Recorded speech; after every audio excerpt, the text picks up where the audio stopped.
इस नदी की धार से ठंडी हवा आती तो है, इस नदी की धार से ठंडी हवा आती तो है, नाव जर्जर ही सही लहरों से टकराती तो है। गुरु, नाव कैसी भी हो, स्थिति कैसी भी हो, टकराना इम्पोर्टेंट है। जीत और हार ये जीवन की एक पहलू है, कोई जीतेगा कोई हारेगा। हार जीत इंसान के जीवन का जो है कोई बहुत बड़ी घटना नहीं है। बड़ी घटना है कि आप टकराते हैं या नहीं टकराते हैं। टकराना जरूरी है, यदि जिंदा हैं तो जिंदा दिखना जरूरी है। रात दिन एक कर दीजिए अपने आप को। मेरा भी मन करता है कि संडे को छुट्टी कर लूं, आराम कर लूं, लेकिन मैंने कहा कि नहीं, विद्यार्थी के लिए मैं रेगुलर सेशन लेकर आऊँगा। सेशन को लाइक कर दो गुरु, एक बार सेशन को लाइक कर दीजिए, सेशन को शेयर कर दीजिए अपने सारे व्हाट्सएप ग्रुप, टेलीग्राम और फेसबुक में।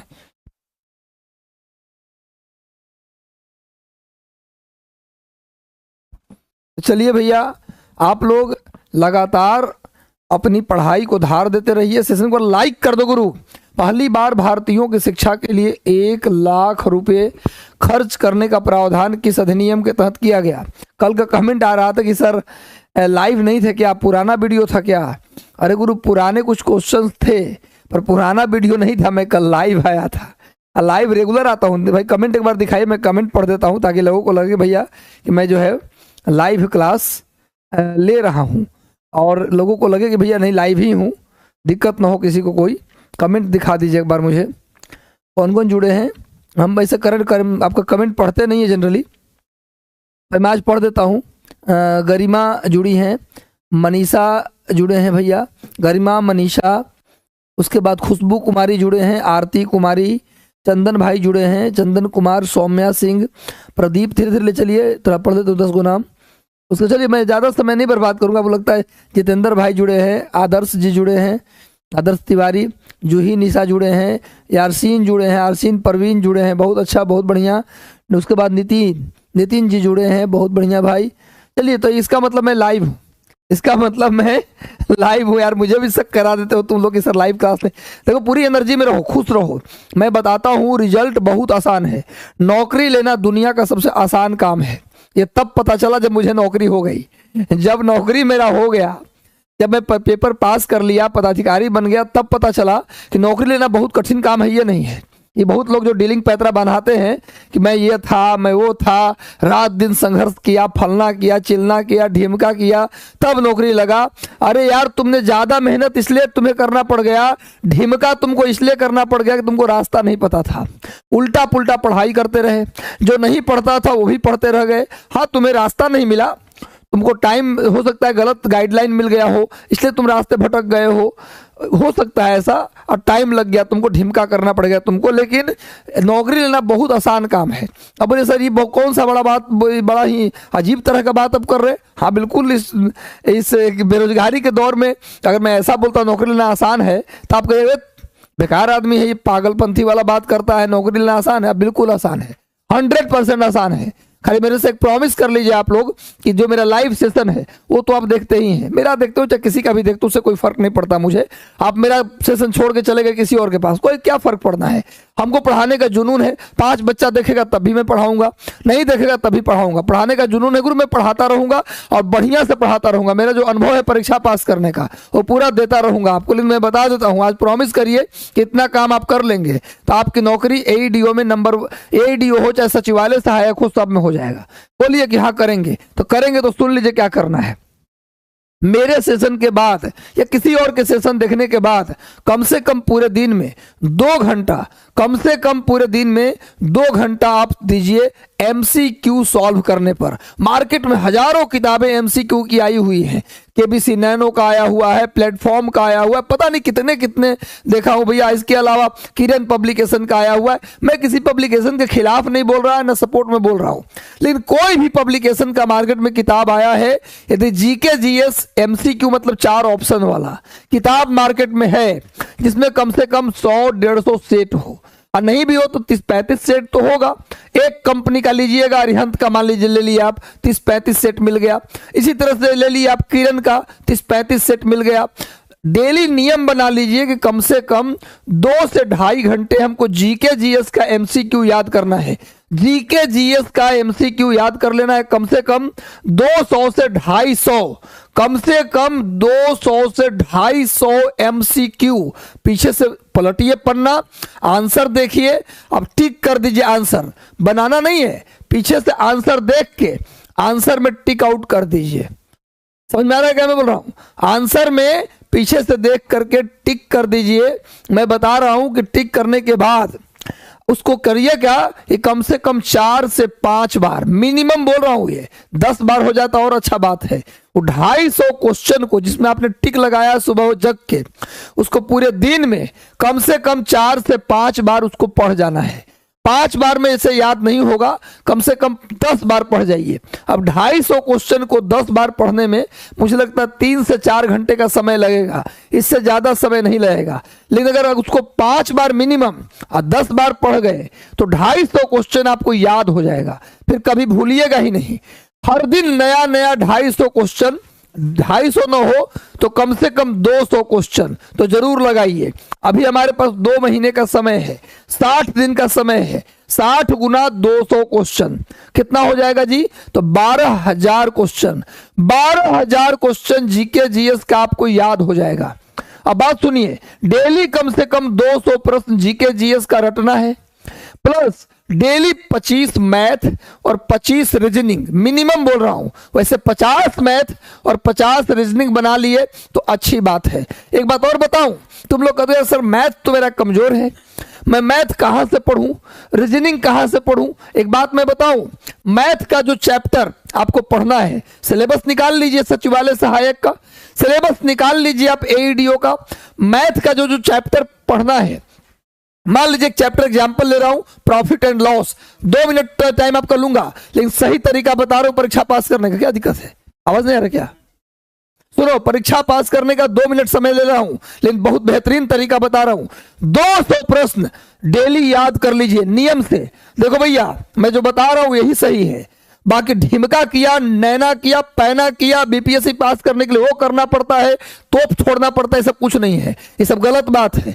आप अगर 6 से 7 महीना कमरा में पैक होकर के पढ़ दिए तो बीपीएससी सिविल सर्विस का एग्जाम आपका निकलेगा, ये गारंटी है। बहुत गोबर बच्चे सेलेक्ट होकर वहां पहुंच गए हैं, ऐसा नहीं कि बहुत विद्वान बच्चे पहुंचते हैं, बहुत हम भी विद्वान, ऐसी बात नहीं है, हम भी पहुंच गए, तो बहुत विद्वता थी इसलिए नहीं पहुंच गए, हमने लापरवाही की। सर इतना टाइम कैसे लग गया आपको? आप पूछेंगे ना सर इतना टाइम कैसे लग गया? बड़ी विद्वाने थे तो पहले ले लेते नौकरी, अब बड़ी आसानी था तो पहले ले लेते। सवाल पूछिएगा, हम सच बोलने में विश्वास रखते हैं। गुरु जिंदगी में मैंने शुरुआत में हो सकता है 2-3-4 महीना पढ़ा होगा मुखर्जी नगर जाके, बाकी पूरा जीवन हम पढ़ाने को दे दिए, वो भी एक विषय भूगोल। भूगोल पढ़ाता था केवल, अब भूगोल पढ़ा करके पूरा 12 घंटे क्लास लेता था। कल मेंस का परीक्षा होता था, आज शाम को पढ़ाना छोड़ते थे, कल जाके मेंस दे आते थे, तो हो जाएगा। कम से कम 15 दिन तो पढ़ना पड़ेगा भाई, कमरा में बंद होकर के कुछ लिखने का प्रैक्टिस करना पड़ेगा।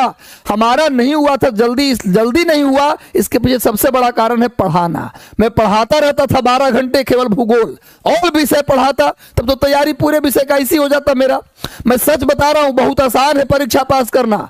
आप अगर 3 महीने सीरियस हो जाए तो बीपीएससी का कोई परीक्षा आप निकाल सकते हैं, एकदम इजी है। कैसे? फिर बता रहा हूं, बड़ी ईमानदारी से बोल रहा हूं, बहुत बड़ा तोप छोड़ने की जरूरत नहीं। फिर मैं बोल रहा हूं, तोप छोड़ने की जरूरत नहीं है, और तोप है भी नहीं। बस 3 से 3 महीना प्रीलिम के लिए सीरियस और 4 महीना मेंस के लिए सीरियस, 1-2 महीना इन्हें होने के लिए रख लीजिए, तो 4 3 7 और 2 9 महीने से 10 महीने यदि ईमानदारी से ऑन ट्रैक सही गाइडलाइन से पढ़ लिए तो अगले साल आपके हाथ में बीपीएससी का एक बेहतरीन पद होगा, आप डीएसपी और एसडीएम होंगे, सच बात है। बहुत बड़ा विद्वान लोग वहां नहीं पहुंचता, मैं बहुत लोगों से मिल भी चुका हूं, इसलिए ज्यादा इसमें ये करने की जो बन जाता है तो कहबे करेगा कि मैं 18 घंटा पढ़ता था, मैं जीवन के सारे चीज छोड़ दिया था, मैं वो छोड़ दिया था, मैं वो छोड़ दिया था, करता है लोग। लेकिन 9 महीना से 10 महीना जब आप पढ़ेंगे तो रियल में सब कुछ छोड़ना पड़ेगा। अब मैं बता रहा हूं 200 प्रश्न, मैं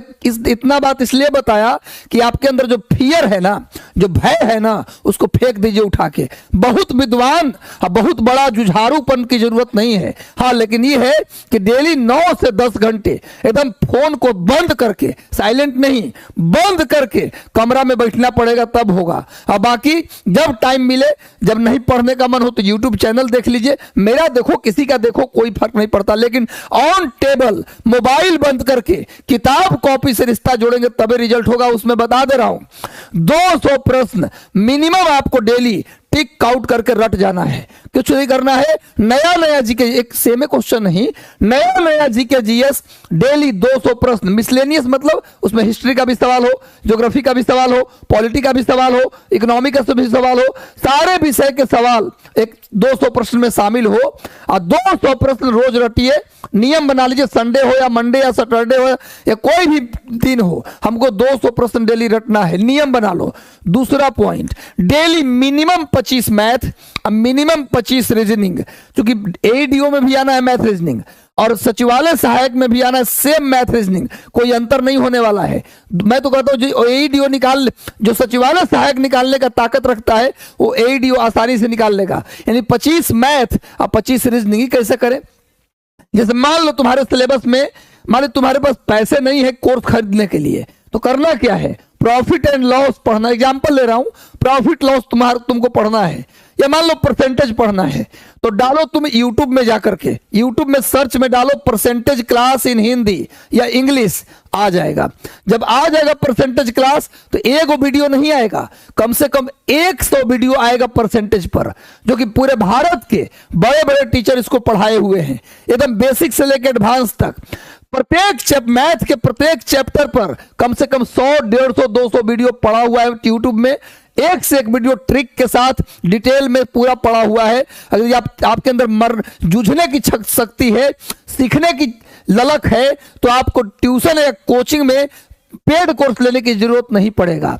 और उसके बाद रीजनिंग में भी वैसे ही चैप्टर वाइज डालिए, 100-200 क्लास मिल जाएगा यूट्यूब के ऊपर। यदि नहीं समझ में आता है तो मैथ के लिए आप आर.एस. अग्रवाल की जो किताब आती है एडवांस वाला, उसको ले लीजिए, और अजय चौहान की रीजनिंग आप ले सकते हैं। वैसे आर.एस. अग्रवाल की भी रीजनिंग आती है, अजय चौहान वाला अच्छा है, कुछ नंबर ऑफ क्वेश्चन उसमें ज्यादा मिलेगा। तो डेली नियम बना लो, मिनिमम 25 मैथ, 25 रीजनिंग और 200 क्वेश्चन जीके का। हमको कुछ भी हो या ना हो, इतना करके ही सोना है हमको। अगर इतना कर लिए, मिनिमम इतना भी कर लिए, तो आपका रिजल्ट, किसी की औकात नहीं कि आपका रिजल्ट रोक दे। यही इतना ही करना है। इतना भी नहीं कर सकते तो पढ़ाई छोड़ दीजिए। ये बहुत इजी काम है। 200 प्रश्न रटना है डेली, कौन सा बड़का काम है? 25 गो मैथ और 25 गो रीजनिंग बनाना है, बहुत बड़ा काम है जी। पटना के हॉस्टल में बैठे हैं, पटना में रूम लेकर पढ़ते हैं, इतना नहीं कर पाइएगा तो क्या करिएगा? छोड़ दीजिए पढ़ाई, अगर नहीं कर पाइएगा तो। ये बहुत इजी काम है, बहुत बड़ा काम नहीं बताया। यदि पैसा है तो पेड कोर्सों ले लीजिए, पर पेड कोर्स लेने से अच्छा है कि यूट्यूब का सहारा लीजिए, और यूट्यूब के माध्यम से ही आप किसी, मैं मैथ का मेरा वीडियो नहीं है कि मैं अपना चैनल का प्रचार कर रहा हूं, करिए, बहुत बड़ा काम नहीं है। आप प्रॉमिस कीजिए कि सर आज से और कल से ही हम इतना सारा काम आपको करके दिखाएंगे।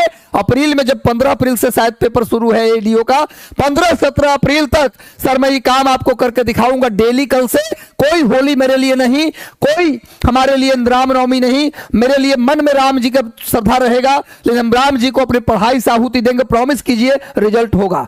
बहुत ज्यादा मरने की जरूरत नहीं है, मैं बता रहा हूं, दिमाग पे लोड लेने की जरूरत नहीं है। बस मान के चलिए कि इतना कर लेने से आपका रिजल्ट हो जाएगा। ठीक है ना?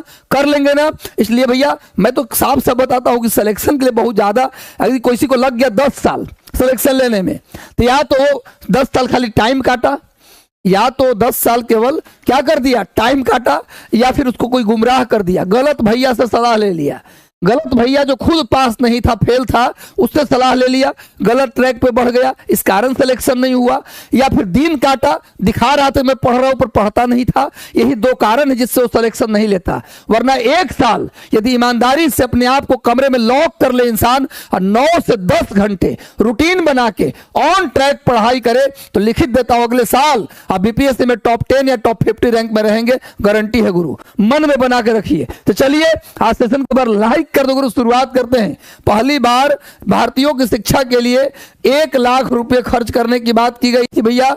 किस एक्ट में? तो 1813 के भैया चार्टर एक्ट। चार्टर एक्ट कितने आए थे? 4। चार्टर एक्ट कितने आए थे? 4। देखो मैंने जो बताया, अगर किसी को बुरा लगा मेरी बात तो मैं क्षमा चाहता हूं, लेकिन ऐसा कुछ नहीं कि मैं ये बन गया तो मैं बहुत 4 साल रगड़ के मेहनत किया, दुनिया छोड़ दिया। हो सकता है कि आप भटक गए होंगे, आपको गलत राय कोई दे दिया होगा, गलत पढ़ते रह गए इसलिए नहीं हुआ, वरना 1 साल 1.5 साल बीपीएससी की परीक्षा पास करने के लिए 1 साल एनफ है। एनफ है बीपीएससी का सिविल सर्विस।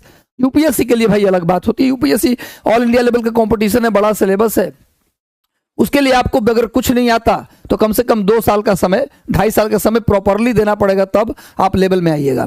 पहली बार भारतीयों की शिक्षा के लिए 1 लाख रुपए खर्च किए गए कब भैया? 1813 के चार्टर एक्ट। और इसी एक्ट में कहा गया, इसी एक्ट में था कि चीन और चाय के व्यापार को छोड़कर, चीन के साथ व्यापार और चाय का व्यापार, इन दोनों को छोड़कर बाकी जितने व्यापार थे उन सभी व्यापार से ईस्ट इंडिया कंपनी के एक अधिकार को समाप्त कर दिया गया। वो सभी व्यापार से ईस्ट इंडिया कंपनी के एक अधिकार को समाप्त कर दिया गया। ये भी चार्टर एक्ट 1813 में हुआ। और ईसाई मिशनरियों को, जो ईसाई मिशनरी थे, उनको भारत में धर्म प्रचार की खुली छूट दे दी गई। 1813 के चार्टर एक्ट में 3 बात याद रखिए। पहली बात, चाय और चीन के व्यापार को छोड़कर जितना भी व्यापार था उन सब से ईस्ट इंडिया कंपनी के व्यापारी के अधिकार को, ट्रेड मोनोपोली को समाप्त कर दिया गया। दूसरा पॉइंट, जितने भी ईसाई मिशनरी थे उनको भारत में धर्म प्रचार की खुली छूट दी गई। और तीसरा पॉइंट भारतीयों की शिक्षा के लिए 1 लाख रुपए खर्च किए गए। ये 3 बात याद रखो। चार्टर एक्ट कितने आए थे? 4। कब भैया? 1793, 1813, 1833, 1853 नियम बनाया गया था, हर 20 साल पर आएगा, हर 20 साल। 1793, 1813, 1833, 1853, यही 4 बार आया है चार्टर एक्ट, नोट कर लीजिएगा। आगे आओ गुरु, नेक्स्ट। गवर्नर जनरल को अध्यादेश जारी करने की शक्ति पहली बार किस अधिनियम में मिला? और ये वही अधिनियम था जिसमें पहली बार गवर्नर जनरल को सलाह देने के लिए, वायसराय को सलाह देने के लिए एक विधान परिषद बनाया गया था, केंद्रीय विधान परिषद। ये वही अधिनियम है जिसके तहत पहली बार केंद्रीय विधान परिषद बनाया गया वायसराय को सलाह देने के लिए। और इसी अधिनियम के तहत वायसराय को अध्यादेश जारी करने की शक्ति, यानी ऑर्डिनेंस, अध्यादेश को अंग्रेजी में बोलते हैं ऑर्डिनेंस, जारी करने की शक्ति मिली। आज भी वर्तमान में भारत के राष्ट्रपति को, राज्यों के राज्यपाल को और केंद्र शासित प्रदेश के उपराज्यपाल को यह शक्ति प्राप्त है। उस जमाने में अध्यादेश जारी करने की शक्ति वायसराय को मिला। 1861 के भारतीय परिषद अधिनियम 1861 के तहत वायसराय को मिला किसकी शक्ति? अध्यादेश जारी करने की शक्ति। लेकिन वही शक्ति आज राष्ट्रपति को भी है, राज्य के राज्यपाल को भी है और केंद्र शासित प्रदेश के उपराज्यपाल को भी है। इसको नोट कर लीजिए। तो भैया भारतीय परिषद अधिनियम 1861 के तहत अध्यादेश जारी करने की शक्ति मिली और केंद्र में क्या बना? केंद्रीय विधान परिषद बना वायसराय को सलाह देने के लिए। और जानिए अध्यादेश होता क्या है? अध्यादेश होता है, आज की बात करें, वर्तमान की बात, तो अध्यादेश एक ऐसा कानून होता है जिसे संसद में पास न होकर सीधे राष्ट्रपति के सिग्नेचर से कानून बन जाए। ऐसा कानून जिसको संसद में पास न करवाया जाए और उससे पहले राष्ट्रपति के साइन से ही डायरेक्ट कानून पास हो जाए, तो उसी को बोलते हैं अध्यादेश, ऑर्डिनेंस। याद रखिएगा, वर्तमान में राष्ट्रपति को अध्यादेश जारी करने की जो शक्ति है वो अनुच्छेद 123 में है। उसी तरह से राज्य के जो राज्यपाल हैं उनको अध्यादेश जारी करने की शक्ति जो है वो अनुच्छेद 213 में है। उसी तरह से केंद्र शासित प्रदेश के जो उपराज्यपाल हैं उनको भी अध्यादेश जारी करने की शक्ति है अनुच्छेद 239 में। नोट कर लीजिए भैया, रट लीजिए, ऐसा कानून जब संसद का सत्र न चल रहा है, ऐसा प्रतीत होता है कि संसद का सत्र न चल रहा हो और प्रधानमंत्री को, मंत्रिमंडल को ऐसा लगे कि कोई कानून वर्तमान में देश की जरूरत है, देश के लिए अभी कानून बहुत जरूरत है, हम संसद के सत्र का इंतजार नहीं करेंगे। आपको पता है ना, जितने भी देश में कानून बनते हैं या राज्य में कानून बनते हैं, बिना संसद में पास हुए, बिना विधानसभा में पास हुए कोई कानून नहीं बन सकता। लेकिन याद रखिएगा, कोई कानून संसद में तभी पास होता है जब संसद का सत्र चल रहा हो। आपको पता है ना, साल में संसद के 3 सत्र होते हैं, साल में संसद के 3 सत्र होते हैं। कौन कौन? बजट सत्र, मानसून सत्र और विंटर सेशन यानी शीतकालीन सत्र। लिख लो, संसद के साल में 3 सत्र, संसद के साल में 3 सत्र, बजट सत्र, मानसून सत्र और विंटर और कौन शीत का क्या है, नहीं आ रहा है आज क्या, शीतकालीन सत्र, बजट सत्र, मानसून सत्र और शीतकालीन सत्र। नोट कर लीजिए, संसद के 3 सेशन होते हैं साल में। और याद रखिए, संसद के 2 सत्र के बीच 6 महीने से ज्यादा का गैप नहीं होना चाहिए। ये भी क्वेश्चन आता है कि संसद के 2 सत्र के बीच कितने दिनों से ज्यादा का गैप नहीं होना चाहिए, तो 2 दिनों से ज्यादा का गैप नहीं होना चाहिए। एक बार सेशन को लाइक कर दो गुरु, जितने लोग जुड़े हो सेशन को लाइक कर दो। भैया सेशन को लाइक करने में कितना टाइम लगता है गुरु? लाइक कर दो। मैं ये कह रहा हूं कि संसद का 3 सत्र, याद रखिए, बजट सत्र, मानसून सत्र, अभी बजट सत्र शुरू होने वाला 29 तारीख से। संसद का बजट सत्र कब से शुरू होगा, ये भी जनरल नॉलेज है। 29 जनवरी से शुरू होने वाला है संसद का बजट सत्र। तो बजट सत्र, फिर बरसात के दिन में मानसून सत्र और जाड़ा के दिन में शीतकालीन सत्र। जब सत्र चल रहा है तभी कोई कानून पारित हो सकता है, लेकिन सत्र अगर न चल रहा है और उस समय देश को किसी कानून की जरूरत पड़े तो सीधे राष्ट्रपति के साइन से कानून बन जाता है। बिना संसद में गए राष्ट्रपति साइन किए, डायरेक्ट कानून बन गया। ऐसे कानून को ही हम अध्यादेश या ऑर्डिनेंस कहते हैं। समझा दिए ना गुरु, समझ में आ गया ना ऑर्डिनेंस किसको बोलते हैं। लेकिन याद रखिए, ऐसा कानून जिसको राष्ट्रपति डायरेक्ट अपने साइन से बना दिए या राज्यपाल बना दिया या उपराज्यपाल बना दिए, तो ऐसे कानून को मैक्सिमम 6 महीने ही जीवित रहना है। अगर राष्ट्रपति जो कानून बना दिए वो परमानेंट कानून नहीं होता है, अधिकतम 6 महीने तक ही वो कानून के फॉर्म में रहेगा। अगर संसद का सत्र चल दिया तो याद रखिए, कब 6 सप्ताह के अंदर ही, 6 सप्ताह के अंदर ही क्या होना चाहिए, संसद में उसे पास होना चाहिए, वरना कानून अपने आप खत्म। फिर तो ऐसे हो जाएगा तो राष्ट्रपति से कानून बनवाने लगेंगे हम लोग। अगर ऐसा हो गया तो संसद की जरूरत नहीं पड़ेगा। इसलिए राष्ट्रपति द्वारा, राज्यपाल द्वारा, उपराज्यपाल द्वारा जो भी कानून बनाया जाता है, याद रखिए गुरु, उपराज्यपाल, राज्यपाल और राष्ट्रपति जो भी अध्यादेश जारी करते हैं उसे संसद के सत्र के शुरू होने के 6 सप्ताह के अंदर उसे पास कराना होता है, वरना वो कानून अपने आप खत्म हो जाएगा। अगर संसद का सत्र 6 महीने तक चला ही नहीं तो अपने आप वैसे भी कानून खत्म हो जाएगा। यानी राष्ट्रपति, राज्यपाल और उपराज्यपाल जो भी अध्यादेश जारी करेंगे उसकी पावर कब तक है? मात्र 6 महीने अधिकतम। उसके बाद कानून अपने आप समाप्त हो जाएगा। अगर परमानेंट बनने लगेगा कानून राष्ट्रपति के सिग्नेचर से बिना संसद में पास हुए तो गुरु संसद का महत्व ही खत्म हो जाएगा, लोकतंत्र ही खत्म हो जाएगा। तो अध्यादेश समझ गए, राष्ट्रपति जारी करते हैं अनुच्छेद 123 में, राज्यपाल जारी करते हैं अनुच्छेद 213 में, उपराज्यपाल जारी करते हैं अध्यादेश 239 में। लेकिन अंग्रेजी जमाने में अध्यादेश जारी करने की शक्ति वायसराय को मिला 1861 के भारतीय परिषद अधिनियम में, और इसी अधिनियम के तहत केंद्रीय विधान परिषद बनाया गया। इस बार सेशन को लाइक कर दो गुरु, जितने लोग जुड़े हो। आगे आते हैं, खिलाफत आंदोलन के समर्थन के बाद किसने गांधी जी से कहा कि आप सांप्रदायिकता को बढ़ावा दे रहे हैं?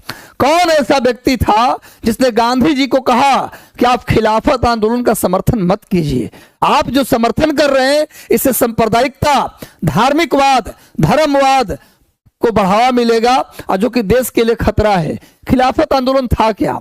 आपको बता दें कि फर्स्ट वर्ल्ड वॉर के समाप्ति के बाद, प्रथम विश्व युद्ध के समाप्ति के बाद जो तुर्की में खलीफा का पद था उसे समाप्त किया जाने लगा। तुर्की का जो खलीफा होता था उसी को पूरा दुनिया के मुसलमान अपना धर्म गुरु मानते थे।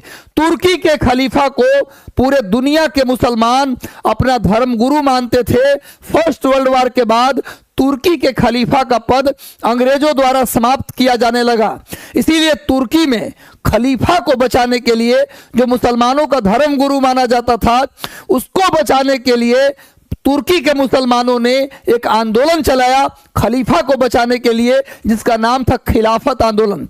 खलीफा को बचाने के लिए चला खिलाफत आंदोलन। क्योंकि पूरे दुनिया के मुसलमान तुर्की के खलीफा को अपना धर्म गुरु मानते थे, इसीलिए भारत के मुसलमानों ने भी अपने देश में चलाया खिलाफत आंदोलन।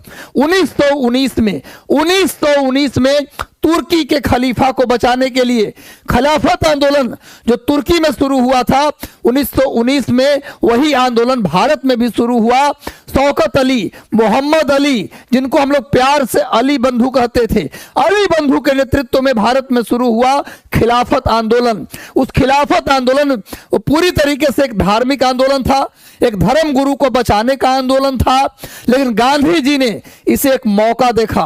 क्योंकि मुसलमान जो थे कांग्रेस पार्टी से विरक्त हो चुके थे, राष्ट्रीय आंदोलन से अलग हो चुके थे, मुसलमान कांग्रेस पर भरोसा नहीं कर रहे थे। ऐसे में गांधी जी को लगा कि यही वह मौका है कि मुसलमानों का समर्थन अपने फेवर में लेने का। तब गांधी जी ने एक एक्टिंग किया। गांधी जी एक्टर नंबर 1 थे। गांधी जी ने एक्टिंग किया, कहा कि भैया खलीफा को बचाने का आंदोलन, खिलाफत आंदोलन, ये सिर्फ मुसलमानों का आंदोलन नहीं है, ये गांधी का आंदोलन है, कांग्रेस पार्टी का आंदोलन है, भारत का आंदोलन है। इसीलिए गांधी जी ने खिलाफत को असहयोग आंदोलन में भी शामिल किया और भरपूर समर्थन मुसलमानों को दे दिया। अब मुसलमान को लगा यार बेकार हम शक करते थे कांग्रेस पार्टी पर, बेकार हम गांधी जी पर शक करते थे कि मुसलमान के विरोधी है। अरे यार ये तो मुसलमान के सपोर्टर हैं। पूरे मुसलमान दिल खोल के गांधी जी के साथ भी आ गए थे। इसी बात को लेकर ये गांधी जी ने उनके धर्म गुरु को बचाने के आंदोलन को देश का आंदोलन बना दिया था। अब पूरे मुसलमान भारत के असहयोग आंदोलन उसी समय शुरू हुआ था, भर चढ़ के हिस्सा लिए। पर जिन्ना को लगा, मोहम्मद अली जिन्ना को लगा कि गांधी जी गलत कर रहे थे। यानी 1920 तक, 1919-1920 तक मोहम्मद अली जिन्ना मुसलमान तो थे पर वो धार्मिक रूप से मुसलमान नहीं थे। मुसलमान जाति से थे, जन्म लिए थे, लेकिन वो सेकुलर थे। अगर खुद मुसलमान थे और गांधी जी को चेतावनी दिया, मोहम्मद अली जिन्ना ने गांधी को चेताया कि आप खिलाफत का समर्थन मत कीजिए, एक धार्मिक आंदोलन है, इसका समर्थन करेंगे तो सांप्रदायिकता को बढ़ावा मिलेगा। ये जिन्ना ने चेताया गांधी जी को। उस समय तक जिन्ना सेकुलर थे, जिन्ना सेकुलर थे गुरु। गांधी जी को धार्मिक आंदोलन में सपोर्ट करने से रोका था जिन्ना ने। लेकिन पता ना जिन्ना को क्या हो गया, बाद में जिन्ना को कौन सा जिन पकड़ लिया। अंत में पूरा मुसलमान, पाकिस्तान, अलग जमीन, इसकी बात करने लगे जिन्ना। जिन्ना सेकुलर थे पर बाद में सेकुलर नहीं रहे। उन्हीं के कारण भारत धार्मिक आधार पर 2 भागों में बट गया। मुसलमान के लिए अलग कंट्री बन गया पाकिस्तान गुरु। ये जिन्ना का ही कारनामा था। पहले जिन्ना थे सेकुलर, धर्मनिरपेक्ष, लेकिन बाद में धर्मनिरपेक्ष नहीं रहे। यही बात आडवाणी जी जाके बोल दे। पता है ना, जिन्ना जो है लाल कृष्ण आडवाणी का भी करियर खराब किए। लाल कृष्ण आडवाणी भाजपा के अध्यक्ष थे। लाल कृष्ण आडवाणी जो प्रधानमंत्री के प्रबल दावेदार थे, भाजपा के अध्यक्ष थे, भैया वो गए थे पाकिस्तान दौरा पर और वहां मोहम्मद अली जिन्ना के कब्र पे चले गए। वहां पर जिन्ना का भूत उनको पकड़ लिया। वहां पर बोल दिए लाल कृष्ण आडवाणी कि जिन्ना सेकुलर थे। भैया सेकुलर थे, ये सही बात है, लेकिन बाद में जिन्ना धार्मिक हो गए थे, ये भी बोल देना था। पर एक ही लाइन बोल के चुप हो गए, जिन्ना सेकुलर थे। लीजिए ना, पूरे भारत में पूरे भाजपा के लोग जिन्ना का, आडवाणी जी का विरोध करने लगे। हटाइए इनको अध्यक्ष पद से। जिन्ना जैसा व्यक्ति जो पाकिस्तान बनवा दिया उसको कह रहे हैं सेकुलर। इनको बोलना चाहिए था जिन्ना पहले सेकुलर थे, बाद में धार्मिक हो गए। ऐसा बोलते तो कोई दिक्कत नहीं था, लेकिन बोल जी कोई आधा बात बोल के चुप हो गए। इनको अध्यक्ष पद से हटाया गया। धीरे धीरे करियर फिर डाउन पे चला गया। अब तो मार्गदर्शक मंडल से भी हट गए। खैर जाने दीजिए। तो मोहम्मद अली जिन्ना ने गांधी को चेताया कि भैया सांप्रदायिकता को बढ़ावा मत दीजिए, पर गांधी जी एक स्ट्रेटेजी के तहत ऐसा किए थे। खैर जाने दीजिए। मोहम्मद अली जिन्ना को महात्मा गांधी ने ही कहा था कायदे आजम। मोहम्मद अली जिन्ना को महात्मा गांधी ने कहा था कायदे आजम। अब तुम कहोगे सर इतनी सारी घटनाक्रम के चर्चा आप करते रहते हैं, क्यों करते हैं? गुरु बताया तो हूं, कलेजा निकाल कर रख दूंगा तुम्हारे लिए, अंदर से दिल निकाल कर रख दूंगा। 10 ही प्रश्न कराऊंगा, लेकिन 10 में हमारा दिल शामिल होगा, धड़कन शामिल होगा, मन शामिल होगा। चलो गुरु, पहली बार मुसलमानों के लिए अलग राष्ट्र की मांग किसने की थी? मुसलमानों के लिए अलग जमीन और अलग राष्ट्र की मांग पहली बार किसने किया था गुरु?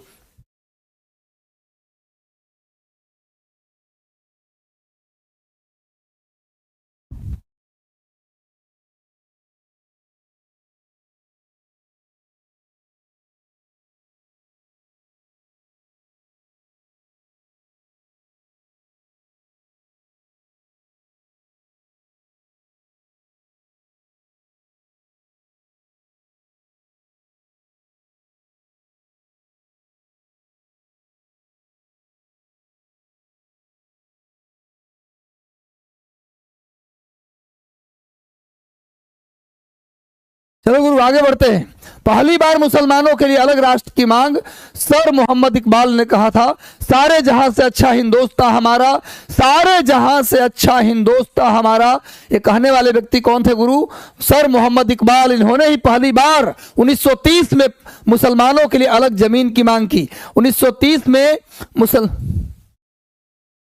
1930 में मुसलमानों के लिए अलग जमीन की मांग किसने की थी? सर मोहम्मद इकबाल ने किया था। पहली बार उस जमीन के लिए पाकिस्तान शब्द का प्रयोग 1933 में चौधरी रहमत अली ने किया था। मुसलमानों के लिए अलग जमीन की मांग 1930 में सर मोहम्मद इकबाल ने किया। उसी जमीन के लिए पाकिस्तान शब्द का प्रयोग पहली बार चौधरी रहमत अली, कैम्ब्रिज विश्वविद्यालय के लॉ के छात्र, 1933 में उन्होंने कैम्ब्रिज विश्वविद्यालय में लॉ के छात्र थे। पहली बार पाकिस्तान शब्द का प्रयोग 1933 में किसने किया?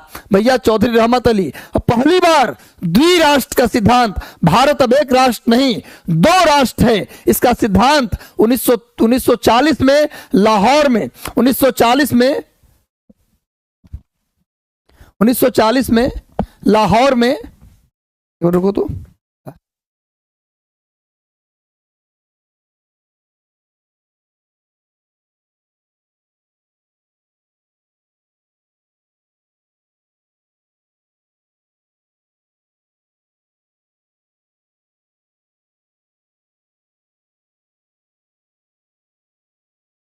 चलो गुरु आगे आते हैं। चलो भैया आगे आ जाओ फटाफट। कैसा लग रहा है सेशन, जवाब बता देना। आज बड़े मूड में आया हूं, बड़ा थकता था मैं। लाइव लेने आने से पहले बहुत थका था। मैं ऑपरेटर से बोल रहा था लाइव नहीं लूंगा, तो ऑपरेटर बोले कि सर 10 मिनट के लिए ले लीजिए या आधा घंटा कम से कम ले लीजिए। पर आ गया, पता नहीं आपको देखता हूं तो पता नहीं यार, पता है आप लोग क्या हैं, आप लोग मेरे जीवन शक्ति हैं। अब मैं लाइव नहीं लूंगा ना तो पता धीरे धीरे मैं घुट घुट घुट मैं बहुत जल्द धीरे धीरे डिग्रेड चला जाऊंगा। आपके सामने आता हूं तो मेरा अंदर से पता नहीं क्या हो जाता, बहुत अच्छा लगता है। मोहम्मद इकबाल, द्विराष्ट्र के सिद्धांत पहली बार 1940 में लाहौर में मुस्लिम लीग के सेशन में मोहम्मद अली जिन्ना ने पहली बार द्विराष्ट्र का सिद्धांत पारित किया था। पाकिस्तान शब्द का प्रयोग पहली बार किसने किया? चौधरी रहमत अली। लाल कुर्ता आंदोलन किसने चलाया था? लाल कुर्ता आंदोलन। भैया रेड शर्ट मूवमेंट, हर दिन जो मेरा सेशन है वो शाम को 7:30 बजे ही होगा। हर दिन मेरा सेशन शाम को 7:30 बजे ही होगी, लेकिन आज चूंकि लेट हो गया थोड़ा सा मुझे 1 घंटा, लेकिन 7:30 बजे ही मेरा वेट कीजिएगा। कल 26 जनवरी गणतंत्र दिवस स्पेशल सेशन होगा। कल हो सकता है कल महामैराथन हम लोग करें, 4 से 5 घंटे का एक महामैराथन होगा। गुरु तैयार रहना, कल हो सकता है हम लोग करें इस पर। तो लाल कुर्ता आंदोलन यानी रेड शर्ट मूवमेंट किसके द्वारा किया गया गुरु? तो सर सैयद अहमद खान। जब गांधी जी ने 12 मार्च 1930 को दांडी मार्च शुरू किया, गांधी जी ने नमक कानून तोड़ने के लिए अपने 78 सहयोगियों के साथ 1930 में 12 मार्च 1930 को गांधी जी ने अपने 78 सहयोगियों के साथ 12 मार्च को शुरू किया दांडी मार्च। 12 मार्च 1930 और दांडी मार्च साबरमती से दांडी गए गांधी जी। गांधी जी साबरमती से कहाँ गए? दांडी गए। और साबरमती से दांडी जाकर दांडी में नमक कानून को गांधी जी ने तोड़ा। नमक कानून को तोड़ा 6 अप्रैल को। गांधी जी 6 अप्रैल को दांडी पहुंचे और वहां पहुंचकर नमक कानून तोड़ा। और 6 अप्रैल को जिस दिन नमक कानून तोड़ा उसी दिन शुरू हुआ सविनय अवज्ञा आंदोलन। पूरे देश में शुरू हुआ 6 अप्रैल को सविनय अवज्ञा आंदोलन। उसी आंदोलन के दौरान सर सैयद अहमद खान ने 1930 में ही, जब गांधी जी पूरे देश में सविनय अवज्ञा आंदोलन चला रहे थे, उसी समय उत्तर पश्चिम सीमा प्रांत में, अभी वर्तमान में पाकिस्तान का हिस्सा है, उत्तर पश्चिम सीमा प्रांत में सर सैयद अहमद खान, जिसे हम लोग कहते हैं क्या, नहीं सर गलत बोल दिया गुरु, इन ऑप्शन गलत है चारों भैया, ऑप्शन चारों गलत है। इनका नाम है खान अब्दुल गफ्फार खान। खान अब्दुल, चारों ऑप्शन गलत है। अब्दुल गफ्फार खान, खान अब्दुल गफ्फार खान जी, गलती बोल दिया मैं। खान अब्दुल गफ्फार खान, जिनको हम लोग सीमांत गांधी भी कहते हैं, जिनको हम लोग सीमांत गांधी भी कहते हैं भैया।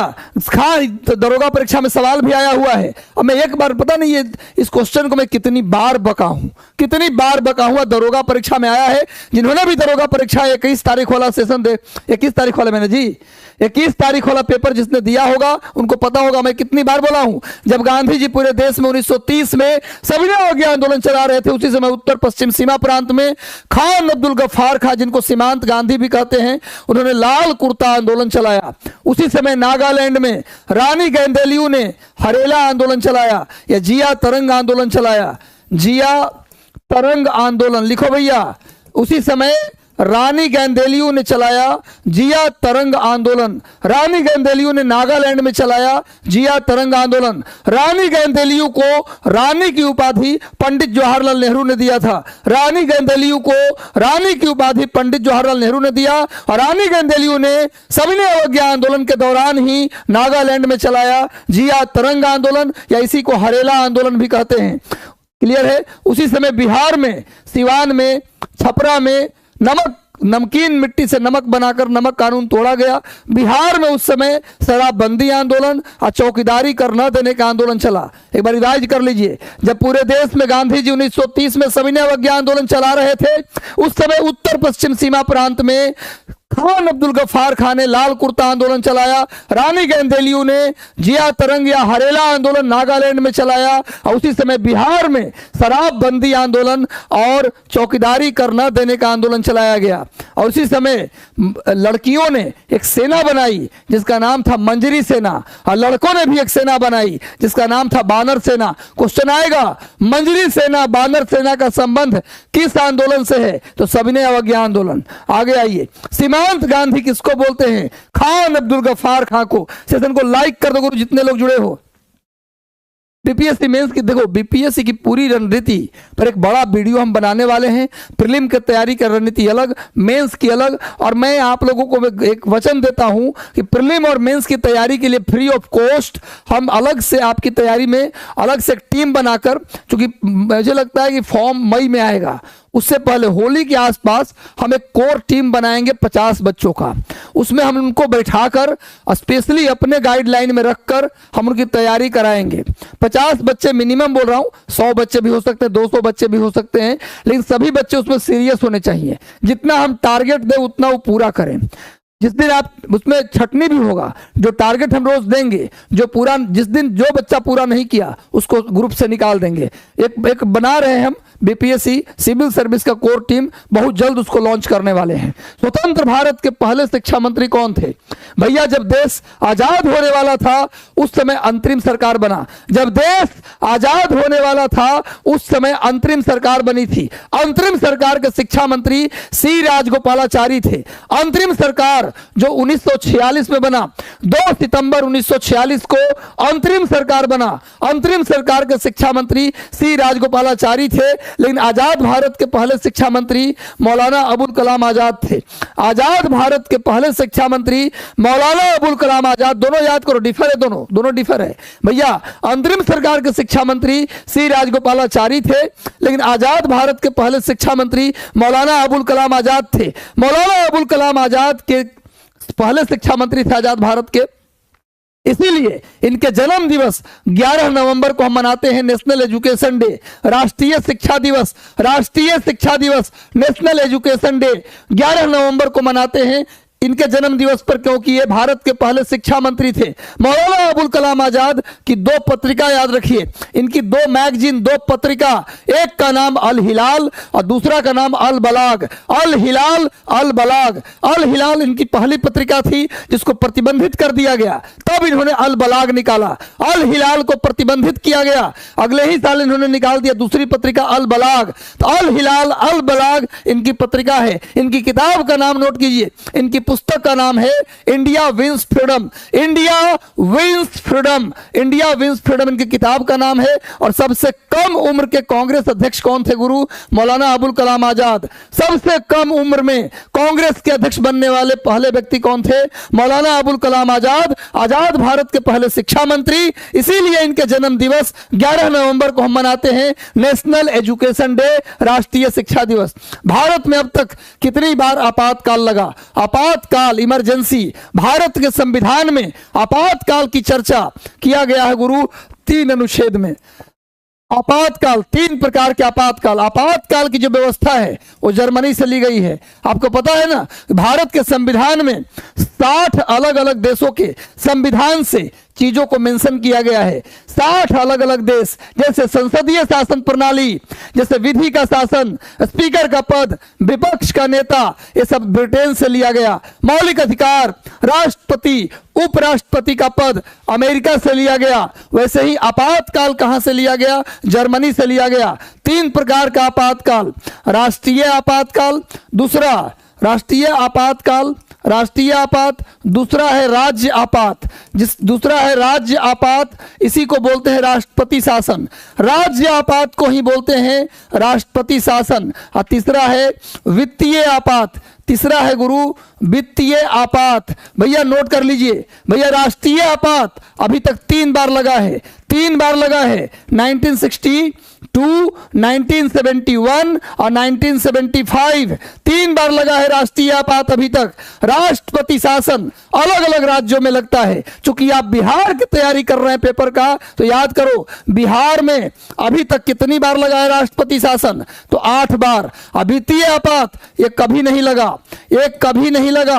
और माता लक्ष्मी से मैं प्रार्थना करूंगा कि हमारे देश में ऐसी स्थिति कभी ना आए जिससे कि देश में फाइनेंशियल इमरजेंसी लगाना पड़े। और हमारे देश में एक से एक विद्वान पड़े हैं। हमारे माननीय प्रधानमंत्री, यशस्वी प्रधानमंत्री श्री नरेंद्र मोदी जी के द्वारा इतना बेहतरीन काम भी किया जा रहा है गुरु, कि भैया आज ऐसा भी हमारे जितने भी प्रधानमंत्री हुए, देश को इतना दूर तक सींच कर हमारे सभी प्रधानमंत्री, पंडित नेहरू जी, लाल बहादुर शास्त्री जी और श्री अटल बिहारी वाजपेयी जी और जितने प्रधानमंत्री हुए, सब ने इतने बेहतरीन काम किए कि देश आज तक फाइनेंशियल इमरजेंसी के दौर में नहीं आया। और भगवान से मैं प्रार्थना करूंगा कि हमारा देश दुनिया को कुछ दे पर कभी फाइनेंशियल इमरजेंसी में ना आए। तो आज तक ये कभी नहीं लगा। क्वेश्चन आता है कौन सा आपात अभी तक नहीं लगा? तो फाइनेंशियल इमरजेंसी, वित्तीय आपात आज तक कभी नहीं लगा गुरु। तो भैया याद रखो, राष्ट्रीय आपात अनुच्छेद 100, अनुच्छेद कितना में?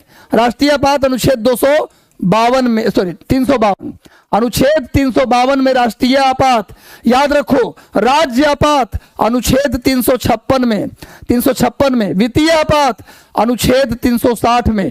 क्वेश्चन आता है कि अभी तक कौन सा अनुच्छेद है जिसका उपयोग नहीं किया गया? तो अनुच्छेद 360 का उपयोग आज तक नहीं हुआ, भगवान न करे कभी ना हो। भैया 360 में फाइनेंशियल इमरजेंसी है, राष्ट्रपति शासन 356 में, राष्ट्रीय आपात 352 में। ये सब याद कर लीजिए। अभी तक कितनी बार लगा है राष्ट्रीय आपात? तो 3 बार लगा है। 1962 में भारत और चीन युद्ध के समय, भारत चीन युद्ध, और 1971 में भारत और पाकिस्तान युद्ध के समय, और 1975 में आंतरिक कारण से जबरदस्ती लगा दिया था श्रीमती इंदिरा गांधी ने। चलो गुरु ये सब याद कर लेना है। अभी तक 3 बार लगा है राष्ट्रीय आपात, 1962, 71, 75। 62 में भारत चीन युद्ध के समय, 71 में भारत पाकिस्तान युद्ध के समय, 75 में आंतरिक कारणों से 3 बार नेशनल इमरजेंसी लगा है। अनुच्छेद 352 में राष्ट्रीय आपात, 356 में राष्ट्रपति शासन यानी राज्य आपात। बिहार में अभी तक कितनी बार लगा है? 8 बार। फाइनेंशियल इमरजेंसी अनुच्छेद 360 का आज तक प्रयोग नहीं हुआ और भगवान करे कभी प्रयोग ना हो। चलिए आगे बढ़ते हैं। नेक्स्ट, समझ में आ रहा है? इतनी बातें बोलता हूं आपको समझाने के लिए। एक बार सेशन को लाइक कर दो गुरु। 800 पता ही 885 लोग जुड़े हैं, अब 589 लाइक नहीं चलेगा गुरु। सेशन को लाइक कर दो। लाइक करने में कितना टाइम लगता है? दबा दीजिए लाइक बटन। आगे बढ़ते हैं। किस घटना के बाद असहयोग आंदोलन बंद कर दिया गया? असहयोग आंदोलन, नॉन कोऑपरेशन मूवमेंट को किस घटना के बाद बंद कर दिया गया? तो चौरी चौरा, चौरी चौरा कांड गुरु। चौरी चौरा उत्तर प्रदेश का एक थाना है। चौरी चौरा उत्तर प्रदेश के गोरखपुर जिले में पड़ता है, वहां एक थाना है गुरु। उसी समय एक व्यक्ति जिसका नाम था भगवान अहीर, वो थाने में बंद था और उसको छुड़ाने के लिए, और भी भगवान अहीर के साथ कुछ लोग और बंद थे, उनको छुड़ाने के लिए थाने में करीब हजारों की संख्या में भीड़ जमा हो गई और नारा लगाने लगा लोग थाना के बाहर कि भैया भगवान अहीर और भी बंदियों को छोड़ दिया जाए। लेकिन थाने के अंदर जो 22 सिपाही थे उनको बहुत बहादुरी लगा। भैया हजारों लोग जमा हैं, 10,000 के आसपास, और उन पर आप लाठी चार्ज कीजिएगा। 22 सिपाही बेवकूफी करते हुए हजारों की भीड़ पर लाठी चार्ज किया। अब बताइए 1,000 10,000 आदमी और 22 गो सिपाही, आदमी सब टूट पड़ा थाने पर।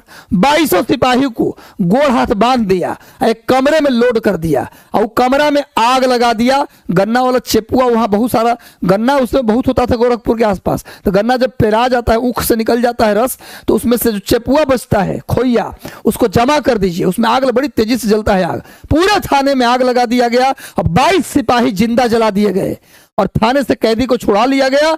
5 फरवरी 1922 की घटना है। 5 फरवरी 1922 की यह घटना है गुरु, और पूरे कैदी रिहा हो गए, 22 सिपाही जिंदा जला दिए गए। इसी घटना को चौरी चौरा कांड कहते हैं। और इस घटना के 7 दिन के बाद 12 फरवरी 1922 को असहयोग आंदोलन बंद कर दिया गया। आंदोलन क्या कर दिया गया? बंद किया गया। इसी घटना के बाद गांधी जी दुखी हो गए और 12 फरवरी 1922 को बंद कर दिया गया। जलियांवाला बाग हत्याकांड 1919, 13 अप्रैल 1919 को हुआ, और नासिक षड्यंत्र केस ये 1909 में हुआ। लाहौर षड्यंत्र केस ये 1928 में हुआ। चलिए इसका भी स्क्रीनशॉट ले लीजिए ताकि सबका ईयर आपको पता चल जाए। आगे आइए, आजादी के पहले बिहार में कितने कांग्रेस अधिवेशन हुए? एक बार सेशन को लाइक कर दो गुरु और इसका उत्तर दीजिए। इसका उत्तर दो भैया। आजादी से पहले बिहार में कितने कांग्रेस अधिवेशन हुए? भैया मिशन लगाओ अपना, मेहनत जो भी कर रहा है। इस राज्य में इतनी वैकेंसी है जितना और किसी राज्य में वैकेंसी नहीं है गुरु, इतना मान लीजिए, पता कर लीजिए। बिहार में जितनी गवर्नमेंट जॉब आ रहे हैं भैया, यदि सच में आप मेहनती हैं और ईमानदारी से मेहनत किए हैं तो लिख लीजिए आपका रिजल्ट होगा 100%। बेईमानी नहीं। जिस समय बता शुरुआत वाला मेरा जो स्टेटमेंट था, देख लीजिएगा क्या करना है। यदि आप बाद में जुड़े हैं सेशन से तो देखिएगा, आज मैं मूल मंत्र बताया हूं परीक्षा पास करने का, ईमानदारी से बताया हूं। चलो गुरु भैया, आजादी से पहले बिहार में कांग्रेस के कितने अधिवेशन हुए? 3 अधिवेशन मैं बता चुका हूं। 12, 22, 40। 1912 भैया, 1912, 1922 और 1940, 3 बार। 12 में पटना के बांकीपुर में, पटना के बांकीपुर पूरा इलाका, गांधी मैदान से चलिएगा तो पूरा गोल घर होते हुए ये पूरा आप चले आइए, कहां तक? पुलिस लाइन तक। ये पूरा इलाका बांकीपुर कहलाता है आज भी। एक जमाने में पटना रेलवे स्टेशन को भी बांकीपुर रेलवे स्टेशन कहा जाता था, अब न पटना जंक्शन है। एक जब गांधी जी बिहार आए थे पहली बार तो उसमें पटना स्टेशन का नाम बांकीपुर स्टेशन था भैया। बांकीपुर पटना। 1922 में बिहार के गया में और 40 में रामगढ़ में। हालांकि रामगढ़ अब है झारखंड में, उस जमाने में बिहार में था भैया। पटना में बांकीपुर। और कौन थे अध्यक्ष? RN माधोलकर। कांग्रेस के अध्यक्ष कौन बने? RN माधोलकर। और याद रखिए पटना में बिहार का पहला कांग्रेस अधिवेशन पटना में बांकीपुर में हुआ और इसी अधिवेशन में पहली बार पंडित जवाहरलाल नेहरू कांग्रेस में भाग लिए थे। क्वेश्चन आता है कि पंडित जवाहरलाल नेहरू पहली बार कांग्रेस के किस अधिवेशन में भाग लिए थे? तो 1912 का पटना के बांकीपुर अधिवेशन में पहली बार पंडित जवाहरलाल नेहरू ने कांग्रेस को देखा था, कांग्रेस में भाग लिया था। दूसरा गया में जो सेशन हुआ उसके अध्यक्ष थे देश बंधु, याद रखिएगा, चितरंजन दास। देश बंधु चितरंजन चित्तरंजन दास, देश बंधु चित्तरंजन दास, और ये सुभाष चंद्र बोस के राजनीतिक गुरु भी थे। देश बंधु चित्तरंजन दास सुभाष चंद्र बोस के पॉलिटिकल टीचर भी थे, राजनीतिक गुरु भी थे। और आइए 1940 में कहा हुआ, रामगढ़ में अध्यक्ष थे मौलाना अबुल कलाम आजाद। मौलाना अबुल कलाम आजाद, मौलाना अबुल कलाम आजाद। शाम को 7:30 बजे डेली, याद रखिएगा, हर दिन शाम 7:30 बजे हम लाइव आते हैं, डेली लाइव आएंगे। मौलाना अबुल कलाम आजाद सबसे कम उम्र के कांग्रेस अध्यक्ष थे, ये भी याद रखना है। आगे आइए, आजादी से पहले कितनी महिलाओं ने कांग्रेस की अध्यक्षता की? आज के बाद गलती होबे नहीं करेगा, आज के बाद आपको एक प्रश्न गलती नहीं होगा। कितनी महिला? याद रखो, 3 महिला। आजादी से पहले 3 महिलाओं ने कांग्रेस की अध्यक्षता की, याद हो जाएगा। एनी, दूसरा सरोजनी, और तीसरा नलिनी। नलिनी याद रखो, एनी सरोजनी नलिनी, कितना बढ़िया कविता जैसा याद हो जाएगा। Any Sarojini Nalini, any Sarojini Nalini. Any Besant, any का मतलब, एनी का मतलब एनी बेसेंट, पटना में है ना जी Annie Besant road. Annie Besant, Annie Besant कब बनी थी? 1917 में। कांग्रेस की पहली महिला अध्यक्ष एनी बेसेंट, 1917। उसके बाद जानते हो क्या करो? 8 जोड़ते जाओ, कुछ नहीं करना, नहीं रटना गुरु। एनी सरोजनी नलिनी याद कर लिए, अब रटो। 17 खाली याद रखो और 8 जोड़ दो। 1917 + 8 कितना होता है? 1925। 1925 में कौन बनी? सरोजनी नायडू। सरोजनी नायडू। और नलिनी में नलिनी सेन गुप्ता। नलिनी सेन गुप्ता है गुरु। एक इसमें भी 1925 में कितना जोड़ दोगे? 8, तो कितना हो जाएगा? 1933। याद हो गया? 1917, 1925 और 1933। 1917, 1925, 68 साल, खाली 17 याद हो गया, 68 साल जोड़ दीजिए। कहाँ बनी? तो ट्रिपल के, ट्रिपल के याद कर लो। कलकत्ता, कानपुर, कलकत्ता। कलकत्ता बीच वाला आ जाएगा कानपुर, और सबसे नीचे वाला आ जाएगा कलकत्ता। कलकत्ता, कानपुर, कलकत्ता। याद हो गया? आजादी से पहले 3 महिलाओं ने कांग्रेस की अध्यक्षता की, एनी, सरोजनी, नलिनी। 17 याद रखो और 68 साल जोड़ दो, और फिर ट्रिपल के, कलकत्ता, कानपुर, कलकत्ता, कलकत्ता, कानपुर, कलकत्ता। याद हो गया? अब 3 महिलाएं जो कांग्रेस की अध्यक्षता की थी, इनका नाम अब जिंदगी में कभी नहीं भूलिएगा। न हो तो एक बार स्क्रीनशॉट इसका ले लीजिए, कभी नहीं भूलिएगा गुरु। आगे आइए। अच्छा, कांग्रेस में शामिल होने वाली, कांग्रेस में भाषण देने वाली पहली महिला कौन थी? कदम्बनी गांव। ये सब तो अध्यक्ष थे ना, ये सब तो कांग्रेस के अध्यक्ष बने। कांग्रेस में शामिल होने वाली, कांग्रेस में भाषण देने वाली पहली महिला थी कदम्बनी गांगुली। ये भी याद कर लीजिएगा। यदि बैरोमीटर का पारा लगातार गिर रहा हो तो किसका संकेत है भैया? बैरोमीटर से क्या मापते हैं? एयर प्रेशर, वायु दाब। अगर मान लो इस जगह का वायु दाब बहुत ज्यादा है, वायु दाब ज्यादा है मतलब यहां हवा ज्यादा है। कम एरिया में अगर ज्यादा हवा आ जाए तो एयर प्रेशर बढ़ जाएगा, और जब एयर प्रेशर बढ़ेगा तो बैरोमीटर का पारा ऊपर आ जाएगा। बैरोमीटर का पारा ऊपर है, इसका मतलब यहां हवा, भारी मात्रा में हवा है, यहां भारी मात्रा में हवा है, यानी कि यहां से हवा बाहर जाएगा। जहां ज्यादा रहता है वहां से बाहर नहीं जाता है चीज जी, कमी रहेगा तो ना बाहर से आएगा। अगर बैरोमीटर का पारा ऊपर है, इसका मतलब एयर प्रेशर ज्यादा है।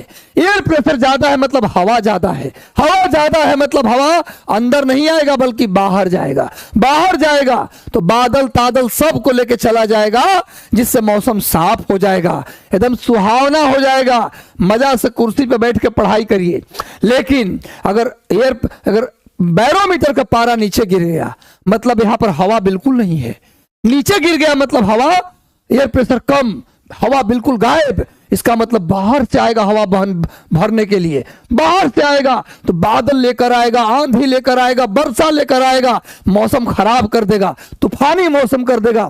तो बैरोमीटर का पारा नीचे गिर गया मतलब यहां पर हवा नहीं है। हवा नहीं है मतलब बाहर से हवा आएगा तो तूफान लेकर आएगा, बारिश लेकर आएगा, बादल लेकर आएगा गुरु। तो भैया बैरोमीटर का पारा लगातार नीचे गिर रहा है मतलब तूफानी मौसम, और बैरोमीटर का पारा चढ़ गया मतलब क्या होगा? बहुत ज्यादा हवा, तो बाहर जाएगा हवा, मौसम साफ। चलो गुरु आगे बढ़ते हैं। मजा आ गया। बैरोमीटर क्या मापता है? वायु दाब। चलो गुरु, एक वस्तु 90 डिग्री पर गर्म है, एक वस्तु 80 डिग्री पर गर्म है, भैया यहां काम करेगा न्यूटन का शीतलन नियम। न्यूटन ने एक नियम दिया था, कूलिंग्स लॉ, कूलिंग्स लॉ ऑफ न्यूटन, शीतलन नियम, ठंडा होने का नियम। न्यूटन ने कहा कि जो वस्तु ज्यादा गर्म है, जो वस्तु ज्यादा गर्म है, ज्यादा टेम्परेचर पर गर्म है, उसका ठंडा होने का दर ज्यादा तेज होगा, और जो कम तापमान पर गर्म है वो थोड़ा धीरे धीरे ठंडा होगा। जो ज्यादा टेम्परेचर पर गर्म है वो तेजी से ठंडा होगा, और जो कम टेम्परेचर पर गर्म है वो थोड़ा धीरे ठंडा होगा। तो किसका टेम्परेचर ज्यादा है? 90 वाले का। इसका 80 वाले का कम है, तो कौन तेजी से ठंडा होगा? 90 वाला। 90 वाला तेजी से ठंडा होगा। क्या पूछा है? नहीं पूछा है। ठंडा होने की दर किसकी अधिक होगी? 90 वाले का। जितना ज्यादा टेम्परेचर उसका दर उतना ही तेज है, और जितना कम टेम्परेचर ठंडा होने का दर उतना ही धीरे। याद रखिएगा। अच्छा, न्यूटन इतने महान वैज्ञानिक कि इन्होंने हीट में काम किया। किस में काम किया?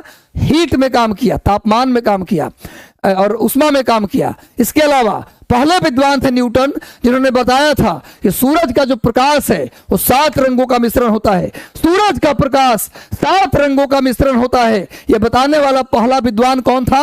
न्यूटन। न्यूटन ने गति के भी 3 नियम दिए, न्यूटन ने गुरुत्वाकर्षण के नियम दिए। हरफनमौला वैज्ञानिक, इतना बेहतरीन काम किया इस दुनिया में आकर के कि उसकी कोई जोड़ नहीं, कोई तोड़ नहीं। न्यूटन इंग्लैंड के रहने वाले थे, और न्यूटन का एक किताब था प्रिंसिपिया। प्रिंसिपिया एक किताब था, न्यूटन का किताब का नाम था प्रिंसिपिया। चलिए, न्यूटन ने गति के 3 नियम दिए, गुरुत्वाकर्षण के नियम दिए, ठंडा होने के नियम दिए, और प्रकाश, सूर्य के प्रकाश 7 रंगों का मिश्रण होता है। यह बताने वाला पहला विद्वान था न्यूटन। जड़त्व का नियम किसने दिया? चलो भैया जल्दी बताओ। एक बार सेशन को लाइक कर दो, जितने लोग जुड़े हैं आप लोगों से करबद्ध विनती है गुरु, सेशन को लाइक कर दो गुरु। और याद रखिए, अब मैं फॉर्मूला तो इजाद किया हूं कि आप लोग को डेली 200 प्रश्न करना है। अब हम भी कोशिश करेंगे, आज संडे है और चूंकि मैं थोड़ी सी हरासमेंट में था, लेकिन लाइव आ गया, बहुत एनर्जी से लाइव लिया। ज़्यादा प्रश्न तो नहीं प्रश्न कराऊंगा, लेकिन हर दिन कोशिश करूंगा एक कम से कम 50 क्वेश्चन आप लोगों के सामने पेश करूं डिटेल डिस्कशन के साथ, ताकि 50 क्वेश्चन से कम 500 क्वेश्चन हो जाए। एक क्वेश्चन से 10 क्वेश्चन, यानी 50 10 को 500 फैक्ट आपके पास चला जाए। अब प्लस आपको बोला ही हूं कि डेली 200 प्रश्न आपको खुद से भी करना है, और करना है, नहीं तो रिजल्ट नहीं होगा गुरु, करना पड़ेगा। अब 25 मैथ और 25 रीजनिंग आपको बनाना है डेली।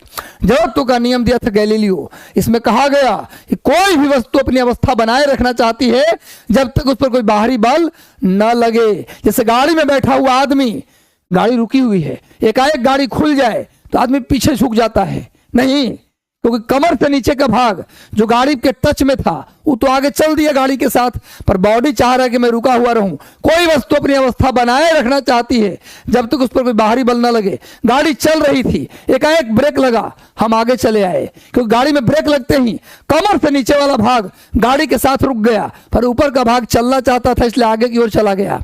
चलती गाड़ी से कूदना खतरनाक क्यों है? ये भी जड़त्व का नियम। तो जड़त्व का नियम जो है गैलीलियो ने दिया, और क्या कहा? कोई वस्तु अपनी अवस्था बनाए रखना चाहती जब तक उस पर कोई बाहरी बल न लगे। इसी को बाद में न्यूटन ने प्रथम गति नियम बना दिया।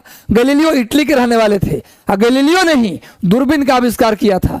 गैलीलियो ने क्या किया? दूरबीन का आविष्कार किया। महात्मा गांधी ने नेटाल इंडिया कांग्रेस की स्थापना कब किया? सेशन को लाइक कर दो, इसका उत्तर दो गुरु, जल्दी बताओ। महात्मा गांधी ने नेटाल इंडिया कांग्रेस की स्थापना कब किया? जल्दी बताओ, सेशन को पर लाइक कर दीजिएगा। चलिए, महात्मा गांधी ने नेटाल इंडिया कांग्रेस की स्थापना कब किया? सबका उत्तर नहीं आ रहा है, खाली हमको सुनते हैं आप लोग, उत्तर नहीं देते। सबका उत्तर 930 लोग जुड़े हैं, 930 ऑप्शन आना चाहिए। मैं गिन रहा हूं कौन कौन दे रहा है। अनन्या, प्रिया, चलिए और कौन? राजू भाई हैं, रोशन जी हैं, विनोद जी हैं, गौतम जी हैं। चलिए उत्तर दीजिए सभी लोग। भैया मैं कमेंट उससे जनरली पढ़ता नहीं हूं, फिर भी आज पिछले पढ़ाई कल लोग कह रहे थे कि सर लाइव नहीं थे, पुराना वीडियो लगता है अपलोड कर दिए। ऐसा कभी नहीं करता गुरु, तुम मेरे विद्यार्थी हो। मैं बिना आपके, अच्छा मेरा टॉनिक है, आपके साथ जो लाइव लेता हूं ना वो मेरे लिए टॉनिक का काम करता है। महात्मा गांधी ने नेटाल इंडिया कांग्रेस कब बनाया? 1894 में। गांधी की बात करें तो गांधी का जन्म 2 अक्टूबर 1869 2 अक्टूबर 1869 को गुजरात के काठियावाड़ के पोरबंदर में हुआ था। महात्मा गांधी के माता का नाम पुतलीबाई, पिता का नाम करमचंद गांधी। 12 वर्ष की अवस्था में 1881 में कस्तूरबा गांधी से विवाह हुआ। 4 पुत्र का जन्म हुआ, मनीलाल, हरिलाल, रामदास, देवदास। गांधी जी के पंचम पुत्र यमुनालाल बजाज को कहा जाता था। हालांकि यमुनालाल बजाज गांधी जी के पुत्र नहीं थे, करीबी थे, इसलिए उनको गांधी जी का पंचम पुत्र कहा जाता है, यमुनालाल बजाज को। 1888 में गांधी जी विलायत यानी इंग्लैंड गए पढ़ाई करने के लिए। 1892 में मां के निधन के बाद भारत लौटे। 1893 में साउथ अफ्रीका गए, जहां पर दादा अब्दुल्ला का केस उन्होंने लड़ा और करीब 21.5 साल अफ्रीका में बिताए थे गांधी जी ने। 1894 में महात्मा गांधी ने नेटाल इंडिया कांग्रेस बनाया। अफ्रीका से ही गांधी जी ने एक पत्रिका निकाला, इंडियन ओपिनियन। अफ्रीका में गांधी जी ने 2 आश्रम बनवाए, तो फिनिक्स आश्रम और टॉल्स्टॉय आश्रम। और गांधी जी जब इंग्लैंड से अफ्रीका की यात्रा पर थे पानी के जहाज में 1909 में, तो पानी के जहाज में ही इंग्लैंड से अफ्रीका आने के दौरान एक किताब लिख दिया जिसका नाम था हिंद स्वराज। हिंद स्वराज किताब महात्मा गांधी का 1909 में लिखा गया, इंग्लैंड से अफ्रीका आने के दौरान लिखा गया। और इसी किताब में महात्मा गांधी ने ब्रिटिश सरकार को बांझ और बेस्या कहा था। अफ्रीका में गांधी जी 21.5 साल रुके, ये जरूर याद रखिएगा। गांधी जी के राजनीतिक गुरु थे गोपाल कृष्ण गोखले, उन्हीं के कहने पर गांधी जी भारत आए 9 जनवरी 1915 को। 1915 में ही गांधी जी को मिला था कैसरे हिंद की उपाधि। आगे आइए, गांधी जी को वही क्वेश्चन बताया अंतिम में, आ भी गया। गांधी जी को कैसरे हिंद की उपाधि कब मिला, जल्दी बताओ। फिनिक्स आश्रम, टॉल्स्टॉय आश्रम, बिल्कुल सही बता रहे हैं आप लोग। गांधी जी को कैसरे हिंद की उपाधि और टैगोर को नाइटहुड की उपाधि, दोनों को एक ही साथ मिला 1915 में। गांधी जी ने अफ्रीका में बोअर युद्ध में जो घायल लोग थे उनकी मदद के लिए गांधी जी ने चलाया था एम्बुलेंस सेवा। गांधी जी अफ्रीका में चलाए थे एम्बुलेंस सेवा घायलों की मदद के लिए। उसी सेवा के लिए गांधी जी को कैसरे हिंद की उपाधि मिली थी 1915 में। और रविंद्रनाथ टैगोर को सर, नाइटहुड को ही बोला जाता है सर की उपाधि बोलो या नाइटहुड की उपाधि बोलो, एक के बात है। आगे बढ़ते हैं। कांग्रेस के किस अधिवेशन में खादी पहनना अनिवार्य कर दिया गया? कांग्रेस के किस सेशन में खादी पहनना अनिवार्य किया गया? जो उत्तर दोगे मैं मानूंगा कि तुम लोग सही मायने में अच्छी पढ़ाई कर रहे हो।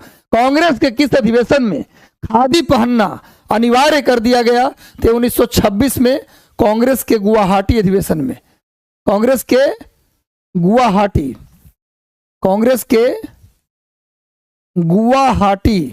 अधिवेशन में। गुवाहाटी असम में है, गुवाहाटी असम में है। इसके अध्यक्ष थे श्रीनिवास अयंगर, नोट कर लो गुरु, श्रीनिवास अयंगर थे। 1925 में कांग्रेस का सेशन कानपुर में हुआ और पहली भारतीय महिला अध्यक्ष सरोजिनी नायडू बनी, याद रखिए। 1924 में गांधी जी खुद कांग्रेस के अध्यक्ष बने और 1920 में कहाँ हुआ गुरु? 1920 में हुआ कांग्रेस का अधिवेशन। कहाँ हुआ बताओ जल्दी? विशेष अधिवेशन कलकत्ता में हुआ था कांग्रेस का, लेकिन याद रखना गुवाहाटी में खादी पहनना अनिवार्य कर दिया गया। आगे आइए। 1920 में नागपुर में हुआ सेशन। कांग्रेस का विशेष अधिवेशन हुआ था कलकत्ता में, अब मेन अधिवेशन नागपुर में हुआ था। सती प्रथा का अंत किस गवर्नर जनरल के कार्यकाल में हुआ था? जल्दी बताइए। सती प्रथा का अंत किस गवर्नर जनरल के कार्यकाल में हुआ? लॉर्ड विलियम बेंटिक के कार्यकाल में हुआ 1928 में। टोटल हम लोग 1929 में सती प्रथा का अंत हुआ। धारा 17 के अनुसार सती प्रथा का अंत हुआ। आगे आइए। खोंड जनजाति में प्रचलित नरबली प्रथा। खोंड जनजाति लिख लो, खोंड जनजाति उड़ीसा की जनजाति है। खोंड जनजाति कहाँ निवास करती है? उड़ीसा में। खोंड जनजाति में प्रचलित था नरबली प्रथा, इस पे अंत करवाया लॉर्ड हार्डिंग प्रथम। लॉर्ड हार्डिंग प्रथम ने एक हार्ड डिसीजन लिया और नरबली, इंसानों की बलि दी जाती थी खोंड जनजाति में, उड़ीसा की जनजाति है। यह नरबली प्रथा पर रोक लगाया किसने? लॉर्ड हार्डिंग प्रथम ने। आगे आइए। दास प्रथा का अंत किस गवर्नर जनरल? ये वही गवर्नर जनरल हैं जिनके समय में पहली बार संडे को छुट्टी दी गई, पहली बार रविवार की छुट्टी जो हम लोग आजकल एंजॉय करते हैं, आज भी रविवार है, रविवार की पहली बार छुट्टी किसने करवाया भैया? एलन बरो। लॉर्ड एलन बरो के समय ही 1843 में दास प्रथा का अंत हुआ। दास प्रथा का अंत कब हुआ? 1843 में। लॉर्ड एलन बरो को दासों का मुक्तिदाता कहा जाता है और दास प्रथा का अंत लॉर्ड एलन बरो ने किया। नोट कर लीजिए, आगे आओ गुरु। द्वैध शासन की शुरुआत किस अधिनियम के तहत किया गया? द्वैध शासन भैया पहली बार प्रांत में, राज्यों में लगा द्वैध शासन, उसके बाद केंद्र में लगा। राज्य से हटा दिया गया और केंद्र में लगा दिया गया। पहली बार राज्यों में लगा द्वैध शासन, ऐसे याद रखिए, राज्य तब केंद्र।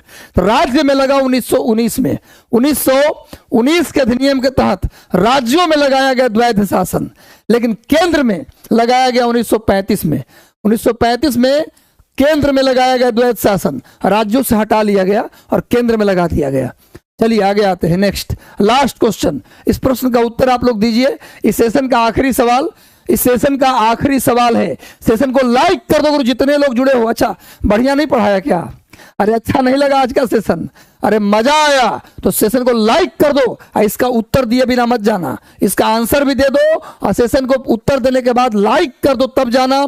सेशन कैसा लगा ये भी कमेंट करते हुए जाना। कैसा लगा, मजा आया तो सेशन को ईमानदारी से, मैं दिल से पढ़ाता हूं तो दिल से कमेंट करके मेरा फीडबैक भी देना। हम हर दिन आपसे फीडबैक अपना पूछते हैं। मैं जानता हूं कि मैं कोई भीष्म पितामह विश्वामित्र नहीं हूं कि बहुत बड़ा विद्वान हूं। मैं जितना पढ़ाता हूं फीडबैक आपसे जरूर लेता हूं, मैं कैसा पढ़ाया। बस सेशन को लाइक कर दो गुरु और कैसा पढ़ाया जरूर बताओ, इसका आंसर भी बताओ। बाल गंगाधर तिलक ने अपने होम रूल लीग आंदोलन की शुरुआत कहां से किया? बेलगांव से। लेकिन बाल गंगाधर तिलक का होम रूल का जो मुख्यालय था वो पुणे में था। कहां था मुख्यालय? पूछा जाए कि बाल गंगाधर तिलक के होम रूल का मुख्यालय कहां है तो पुणे में। शुरू कहां से हुआ? बेलगांव से। कब शुरू हुआ? अप्रैल 1916 में। तिलक ने अप्रैल 1916 में शुरू किया होम रूल लीग आंदोलन और 1916 में ही कहा तिलक ने, स्वराज हमारा जन्म सिद्ध अधिकार है, मैं इसे लेकर रहूंगा। इसको तिलक ने कब कहा था? 1916 में। क्वेश्चन आया हुआ है। तिलक को लोकमान्य भी कहते हैं। तिलक की दो पत्रिका है, एक पत्रिका का नाम है मराठा और दूसरे का नाम है केसरी। मराठा अंग्रेजी में और केसरी मराठी में। चलिए इतना याद करिएगा। मिलते हैं कल मिलते हैं शाम को 7:30 बजे एक मैराथन क्लास में। तब तक के लिए ढेर सारी शुभकामनाएं, बहुत बहुत आशीर्वाद। मजा आया गुरु आज पढ़ा के आप लोगों को, और आपको कैसा लगा एक बार जरूर बताइएगा।